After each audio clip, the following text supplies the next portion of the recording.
Today we are making this cherry wire tree with bead branches, and it turned out to be a challenging one. I upload new videos every week, so if you like my content, please subscribe. That would make my day. So follow along and let's get started. So how do we start making this tree? I'm using brass wire, and I'm starting by cutting 1 meter length.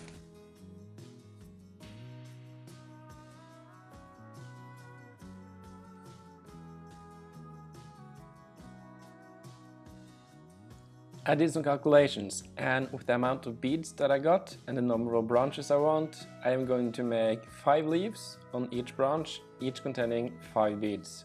So 25 beads on each branch.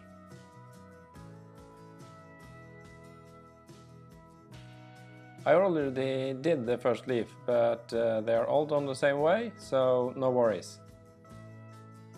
Bring the bead down to where you want the leaf and start twisting.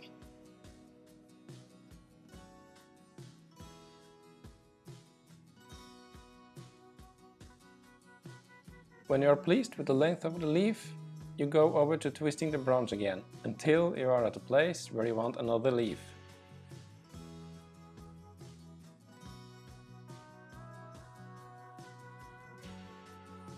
To see which of the wire ends you should use for the next leaf, you can look at the endpoint and see which wire is the longest one, and use that one.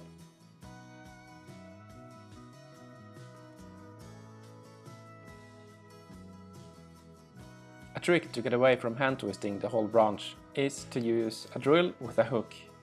With that, it will be twisted all the way up in no time.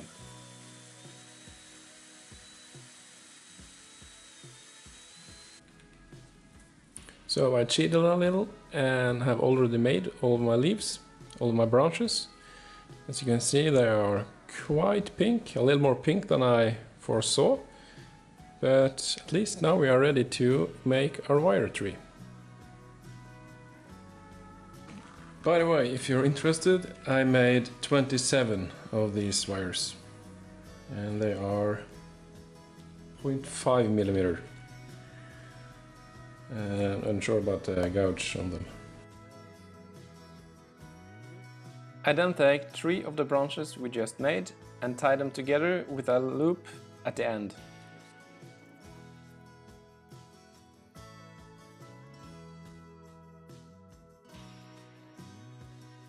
Then I use a drill just as earlier and twist the branches together.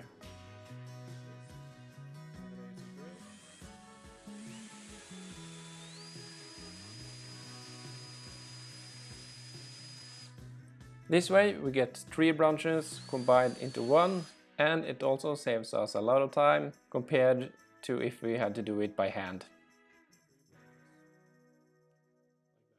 So, just to repeat. Line up the endpoints, make a loop, twist.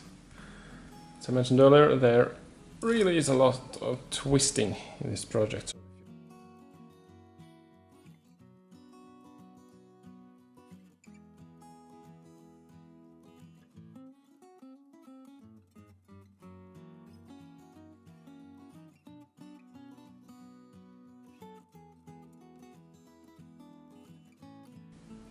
Okay, so we're done with combining 3 and 3 branches. Now we are taking 3 of these and combining them. So we always work in threes. With threes. That's funny. That's 2 and 3. So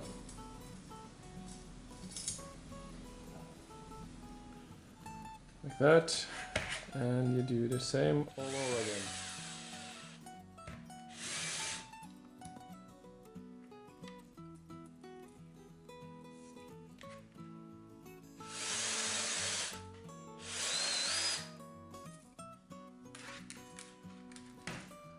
Like that. So then we got 1, 2 and 3. final branches. Now the only thing we need to do is to combine these three, and we got our... I forgot what kind of tree I'm making.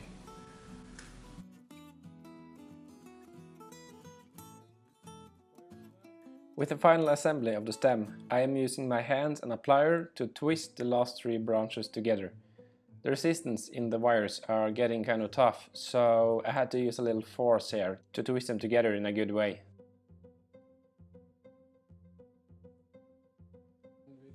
And just to show you, here is the reason why I'm not using the drill in the last step. Okay, so not like this. Cut.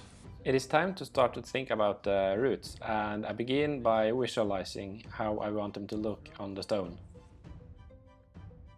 I start with cutting the loops from earlier and begin to unwind the wires. It is very easy to be stung or cut when working like this, so if you're doing this yourself, please be careful.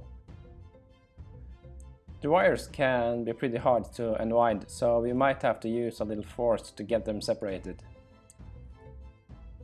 As the roots start to reveal themselves, I can really start to visualize how the end product is going to look like.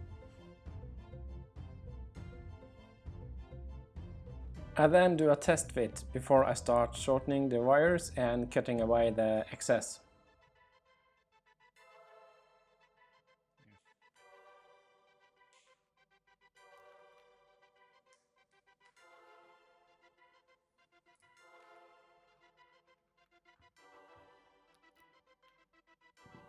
Finally, it is time to design the root system and how I want them to sit around the stone.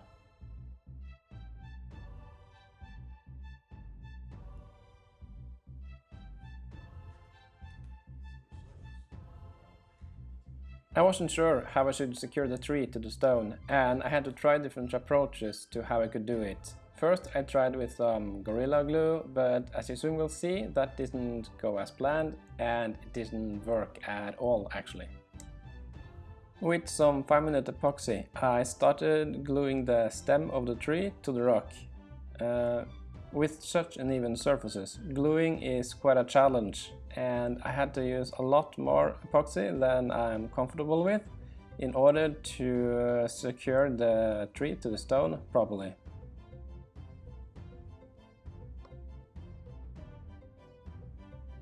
In order to let the epoxy dry thoroughly and secure the tree to the stone without me holding the tree for the entire time, I used a toothpick as support to get the wanted angle on the tree.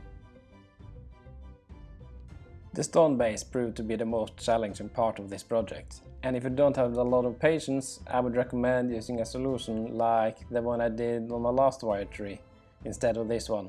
You'll find that link up in the right corner. I tried several techniques to fasten the roots, but the problem was the nature of the wires being stiff and not wanting to rest tightly to the surface of the rock. Using tape to hold the wires while gluing them with epoxy didn't work either, as tape wouldn't stick to the surface of the rock. After a lot of cursing and frustration, I found a solution by using huge amounts of glue from the glue gun to temporarily hold the wires, while I use epoxy to permanently glue the roots to the stone. I have to say it was a huge relief for me when I figured out this solution, but I also was a little worried that the glue from the glue gun would stick too good to the rock when it was time to peel it off. And that also turned out to be true. I had struggles getting the glue off the roots, although it easily released from the stone. And I believe that is because of the nature of the wires being twisted together and making good room for the glue to stick to.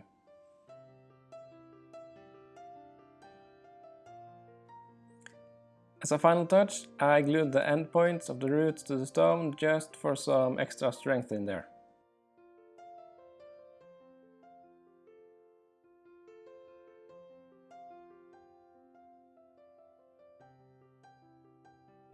Okay, so all the resin has dried and we are almost done with our tree now. The last thing we need to do before it is finished Okay, so we are almost done with our wire tree. The last thing we need to do before it's finished is just to cut off the end of the roots so we don't have any sharp edges. And compared to what we've done before, this will hopefully be easy.